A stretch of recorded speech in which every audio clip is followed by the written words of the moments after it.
Halo saudara-saudara yang terkasih, teman-teman yang tercinta, bagaimana kabar kalian? Saya yakin oleh karena kita semua sudah berkomitmen untuk menjadikan bersyukur sebagai gaya hidup kita, maka meskipun pada masa pandemi ini kita semua masih dalam keadaan oke. Kita terpelihara, kita berada dalam keadaan baik, kita masih sehat, kita masih bisa menikmati banyak hal yang baik oleh karena pemeliharaan dan oleh karena anugerah Tuhan. Oleh karena itu, jangan pernah lupa untuk bersyukur kepada Tuhan setiap saat dalam hidup kita. Tuhan sungguh sangat baik. Bapak, Ibu, saudara-saudara yang saya kasihi di dalam Tuhan, kita memang kalau dipikir-pikir sudah hampir 8 bulan kita tidak dapat bertemu secara fisik seorang dengan yang lain. Kita juga tidak dapat beribadah bersama. Kita juga tidak dapat makan bareng-bareng, jalan-jalan bersama, dan semua itu kita rindukan. Kapan ya kegiatan-kegiatan seperti itu akan dapat kita kerjakan kembali? Kita semua tidak tahu kapan keadaan normal itu akan datang lagi kepada kita. Tetapi marilah kita berharap dalam tahun 2021 keadaan akan semakin mendekati keadaan normal yang biasanya kita nikmati. Bapak, Ibu, Saudara yang saya kasihi, dalam episode yang lalu saya keliru menyebutkan nama dari chef terkenal Anthony Bourdain. Itu adalah nama yang benar. Tapi dalam episode yang lalu saya keliru bilang Bordeaux. Nah, ini salah satu kendala dari orang usia lanjut. Oleh karena itu dalam episode ini saya betulkan namanya Bourdain. Bapak, Ibu, kita memang sangat menyesalkan mengapa seorang chef yang begitu berhasil di dalam hidupnya, mengapa dia sampai mengakhiri hidupnya dengan cara yang begitu tragis, yaitu menggantung dirinya sendiri di sebuah hotel yang terkenal. Bapak, Ibu, kalau kita berpikir kenapa ya di tengah-tengah keberhasilannya, kesuksesannya, pekerjaannya yang begitu oke, kok sampai dia mengambil langkah seperti itu? Ibunya berkata, saya sungguh terkejut karena ketika terakhir menelepon, suaranya juga terdengar sangat baik. Saya tidak pernah mengira bahwa anak saya itu mengalami masa-masa gelap yang begitu menekan dia, begitu dalam keadaan depresi yang berat. Bapak, Ibu, saya teringat sebuah WA yang saya terima dari beberapa teman. Di dalam WA itu dikatakan demikian: ketika Tuhan pencipta mau menciptakan ikan, Dia berbicara kepada samudera. Ketika Tuhan mau menciptakan pohon, Tuhan pencipta berbicara kepada bumi. Nah, ketika Tuhan mau menciptakan manusia, Tuhan berbicara kepada dirinya sendiri. Baiklah, kita menjadikan manusia itu seturut dengan gambar dan rupa kita. Bapak Ibu, kalau seekor ikan dikeluarkan dari air, artinya ikan itu putus hubungan dengan air, ikan itu mati. Kalau sebuah pohon dicabut keluar dari tanah, pohon itu mati karena tidak ada hubungan dengan tanah. Dan bagaimana dengan kita manusia? Kalau manusia putus hubungannya dengan Tuhan, dia juga mati. Karena memang lingkup hidupnya itu adalah bersama dengan Tuhan, tidak bisa putus dengan Tuhan. Nah, kalau ikan itu keluar dari air, ikan itu mati, tetapi air itu tetap ada. Kalau pohon itu dicabut dari tanah, pohonnya mati, tapi tanah itu tetap ada. Kalau manusia memutuskan hubungannya dengan Tuhan Pencipta, Tuhan tetap ada, tapi manusia itulah yang kemudian mati. Kira-kira itulah yang membuat seseorang yang begitu berhasil dalam hidupnya, sukses dalam kariernya, tetapi bisa mengambil langkah mengakhiri hidup dengan begitu tragis.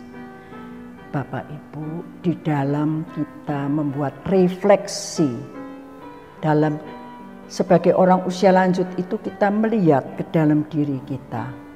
Masa kita menjalani bagian akhir dari hidup ini, kita mesti merefleksi bagaimana hubungan kita dengan Pencipta. Ini penting sekali, karena kalau kita lepas hubungan dengan Pencipta, kita akan berakhir dengan sungguh-sungguh menyedihkan. Oleh karena itu, Bapak Ibu, dalam episode ini, marilah kita bersama-sama memikirkan keberadaan kita sebagai seorang usia lanjut. Beberapa waktu lalu, saya mendapat telepon dari seorang teman. Teman itu berkata kepada saya, "Ya, inilah kita orang usia lanjut. Saya sekarang memasuki usia 80 tahun. Dulu saya masih ada pasangan, meskipun anak-anak tidak bersama saya, tidak apa-apa. Satu anak ada di Jakarta, 2 anak ada di luar negeri. Nah, ketika suami dipanggil pulang, saya menjadi sendirian. Dan saya betul-betul merasakan kesepian. Orang Inggris mengatakan alone, sendiri, alone, kesendirian. Dan ada kata lonely, kesepian. Orang bisa berada di tengah-tengah kerumunan orang tapi tetap kesepian. Tetapi ada orang yang meskipun sendiri tidak merasa kesepian. Tapi teman saya mengatakan saya sendiri dan juga merasa kesepian. Sekarang saya sangat kangen, rindu dengan anak-anak saya. Dan saya karena COVID ini tidak bisa bertemu dengan mereka. Padahal sebetulnya bulan Juni yang lalu saya seharusnya berangkat ke luar negeri karena anak saya datang dan akan mengajak saya ke luar negeri selama 2-3 bulan. Saya jadi berpikir, kalau sudah menjadi orang tua dan sendiri tetapi masih mandiri, sebaiknya bagaimana? Apakah saya tetap mandiri, hidup sendiri, tinggal di rumah sendiri, atau saya ikut anak, atau saya masuk panti? Bapak Ibu, saya ingin kita sebagai orang usia lanjut mulai memikirkan hal-hal seperti ini. Beberapa hari yang lalu saya berbincang-bincang dengan suami dan kakak dari suami. saya mengatakan saat ini kami bertiga ya tinggal di rumah sendiri meskipun tanpa pembantu, tetapi kami masih mandiri. Apa-apa kami masih bisa lakukan sendiri. Tetapi akan tiba saatnya ketika kita ini menjadi kurang mandiri dan mulai bergantung kepada yang lebih muda. Lalu saya bertanya, kalau sampai ya harus bergantung kepada anak, tidak bisa mandiri lagi, opsi apa yang akan dipilih? Nah, suami saya mengatakan sebetulnya paling enak tuh tinggal di rumah sendiri, tapi punya orang yang baik, yang mau memperhatikan kita, yang mau menolong kita. Paling enak tuh tinggal di rumah sendiri, tapi ada yang menolong. Kalau terpaksa, ya mungkin terserah anak siapa yang mau diikuti oleh kita, orang tua yang sekarang butuh pertolongan anak-anak. Atau ya opsi yang terakhir ya masuk di panti. Bapak Ibu yang saya kasihi, sebelum COVID, jauh sebelum COVID, saya pernah berbincang-bincang dengan teman-teman saya dalam kumpulan Surabaya Senior Club, tanya, kalau sampai nanti sudah dalam keadaan sendiri, milih apa? Tinggal sendiri, di rumah sendiri, ikut anak, atau masuk panti. Jadi, saudara-saudaraku yang terkasih, dalam episode ini, mari kita pikirkan, kalau kita memilih untuk tetap tinggal di rumah sendiri, bagian kita, apa yang harus kita lakukan? Kalau kita masih sehat, kuat, mampu mengatur segala keperluan hidup kita sendiri, itu kita dimampukan untuk bisa tinggal di rumah kita sendiri. Dan yang kedua, kita memiliki dana yang cukup sehingga kita bisa menggaji orang yang akan menolong kita untuk membantu memenuhi segala keperluan hidup kita. Jadi Bapak Ibu, ini adalah hal yang perlu dipikirkan. Kalau kita memaksa untuk tinggal di rumah sendiri, padahal kita sudah tidak sekuat dulu. Bahkan kita sebetulnya sudah memerlukan bantuan orang lain. Tetapi kita tidak mau dibantu orang lain, maka akibat buruk harus mau kita terima. Itu adalah konsekuensi dari pilihan kita. Dan kalau kita bisa masih sehat tadi, punya orang yang bisa menolong, ada banyak hal yang memang baik tinggal di rumah sendiri. Karena kita sudah familiar dengan lingkungan, kita merasa nyaman, kita merasa aman, kita merasa ya inilah rumah saya. Kita tahu tempatnya barang-barang, kita tidak canggung, kita tidak kikuk karena memang ini tempat kita. Dan kita punya privacy, kapan kita mau tidur, kapan mau kita melakukan segala sesuatu, ini rumah saya sendiri.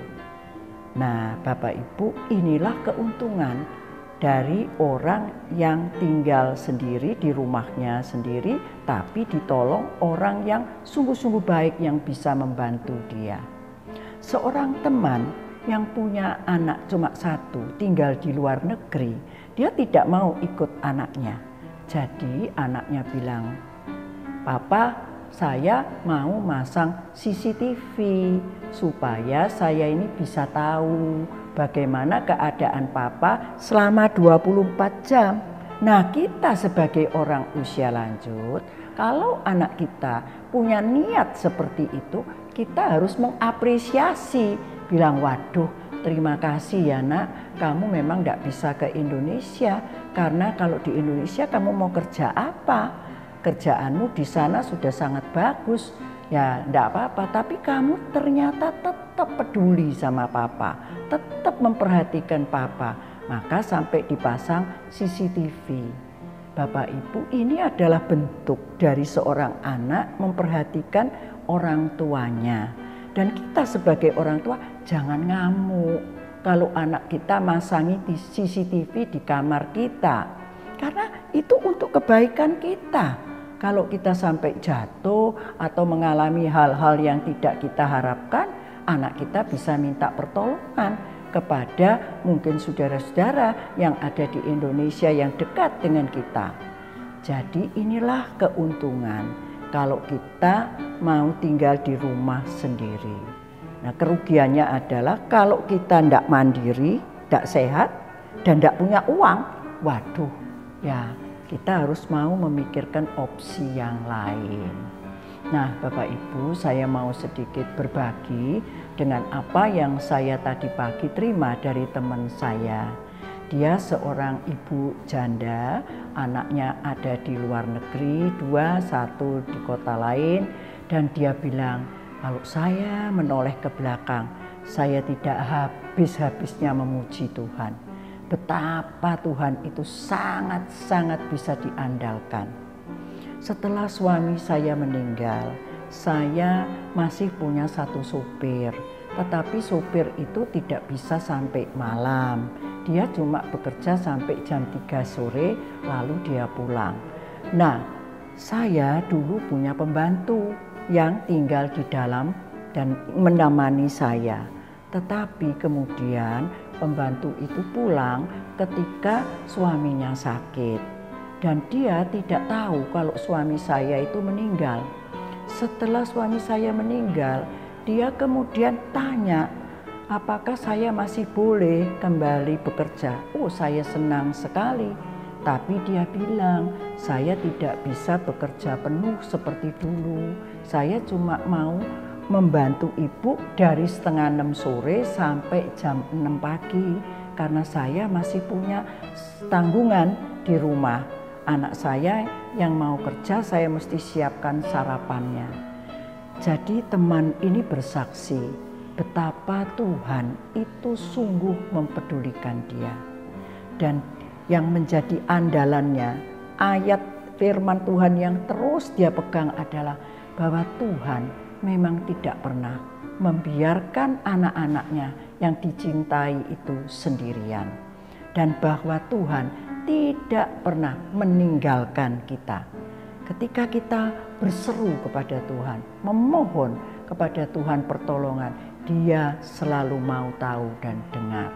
Karena Dia adalah sobat kita yang setia, yang tidak pernah akan meninggalkan kita. Bapak Ibu yang saya kasihi, apakah Bapak Ibu memiliki sobat yang setia seperti yang teman saya ini saksikan? Dia mengatakan, kalau saya tidak punya sobat yang setia ini, kepada siapa saya akan berkomunikasi ketika saya sendirian dan merasa sepi.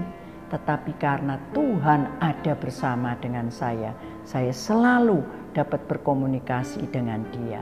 Mari Bapak Ibu, saya ajak kita nyanyikan 1 lagu iman. Ada 1 sobatku yang setia. Sebagai orang usia lanjut, kita semua memerlukan seorang sobat yang dapat kita andalkan. Ada 1 sobatku yang setia, tak pernah dia tinggalkan diriku. Di waktu aku susah, waktuku sendirian, Dia selalu menemani diriku. Namanya Yesus, namanya Yesus, nama Yesus yang menghibur hatiku.